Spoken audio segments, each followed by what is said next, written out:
Diamond হারবারে Naushad Siddiqui দাঁড়ানোর ইচ্ছা প্রকাশ করেছিলেন, কিন্তু দল অনুমতি দেয়নি বলে নওশাদ সিদ্দিকী ডায়মন্ড হারবারে দাঁড়াচ্ছে না। এটা নিয়ে তৃণমূলের ছোট থেকে বড় নেতারা একেবারে নওশাদ সিদ্দিকীকে বিভিন্ন ভাষায় কটাক্ষ করছে, আক্রমণ করছে।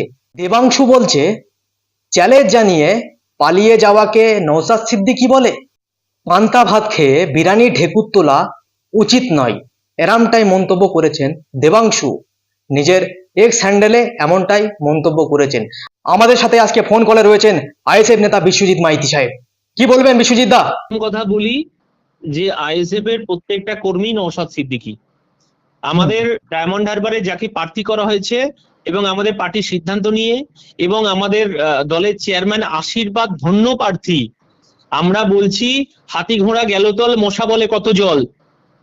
যিনি দাঁড়িয়েছেন অভিষেক বন্দ্যোপাধ্যায়, আমরা বলছি ইন্ডিয়ান সেকুলার ফ্রন্ট ওর বিরুদ্ধে লড়ে দেখিয়ে দিক যে অভিষেক বন্দ্যোপাধ্যায় বাপের বেটা।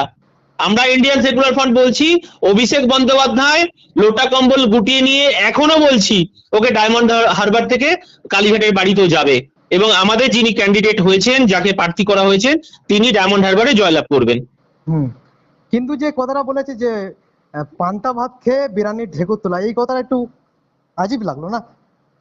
দেখুন, যিনি বলেছেন মানে দেবাংশু ভট্টাচার্য, তাই তো? তা দেবাংশু ভট্টাচার্য যেখান থেকে দাঁড়িয়েছেন, ওনার লোকসভায় উনি মনোযোগ দিন, ওনার লোকসভায় মনোযোগ দিয়ে উনি যে পান্তা ভাত খাচ্ছেন না বিরিয়ানি খাচ্ছেন, উনি সেই ঢেকুরটা তুলে দেখান যেখানে উনি দাঁড়িয়েছেন, তারপরে উনি ডায়মন্ড হারবার নিয়ে মন্তব্য করবেন।